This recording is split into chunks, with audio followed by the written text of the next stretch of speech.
The government has not yet announced the decision regarding applications for prime crown land on the western portion of Paradise Island. Both parties vying for that land are speaking out. Observers are waiting to see if the Minnis administration will empower Toby Smith, a Bahamian entrepreneur, to develop his planned $2 million cultural and historical project on the several acres that have already been approved, or whether it will see greater value in granting approval to Royal Caribbean Cruise Lines to develop its planned $50 million beach club for cruise visitors on the land it has requested. I originally applied for the Crown Land lease on the 12th of April 2012.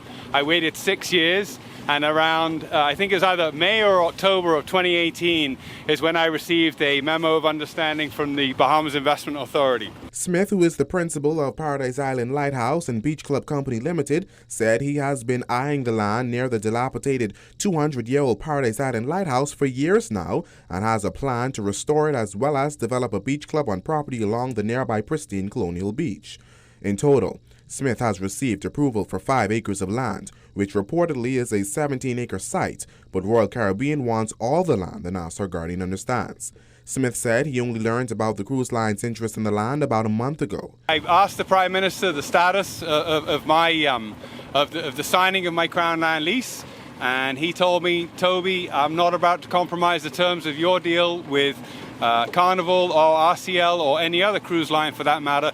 Just be patient. Within the next week or so, I understood that perhaps the Crown Land in question is also being requested by Royal Caribbean.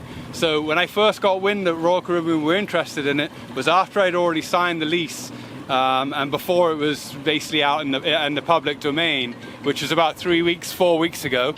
And I asked the government exactly that, and I also asked for a meeting with the RCL's lawyer because I understood that perhaps it was 10 acres and also perhaps that it was contained in the MOU for the Grand Bahama, and I wanted to cover all my bases. Earlier this month, the government of the Bahamas signed a heads-of agreement with Bahamas Port Investments Limited, a joint company of Royal Caribbean and ITM Group, for the sale of the Grand Lucayan Resort and the development of the cruise port on Grand Bahama.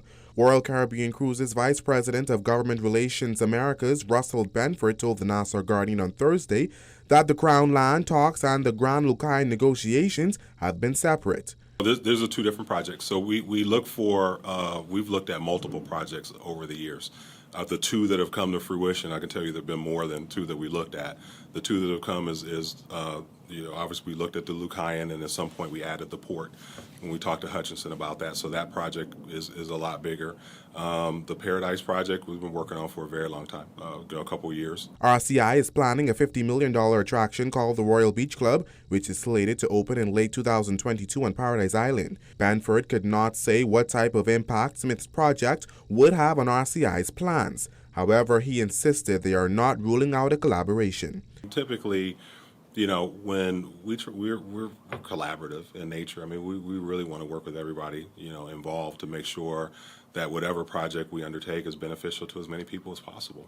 So I think if we have the opportunity to have discussions with the government about the project, if we have opportunities to talk to Mr. Smith, if there are ways to collaborate that will make our project better and his project and whoever's project better, I mean, we're always open to doing that. For his part, Smith said he is willing to compromise by agreeing to give up a portion of the parcel already approved for his development along Colonial Beach. But he insists he won't accept the short end of the stick. Reporting for the Guardian News Network, I'm Berthany McDermott.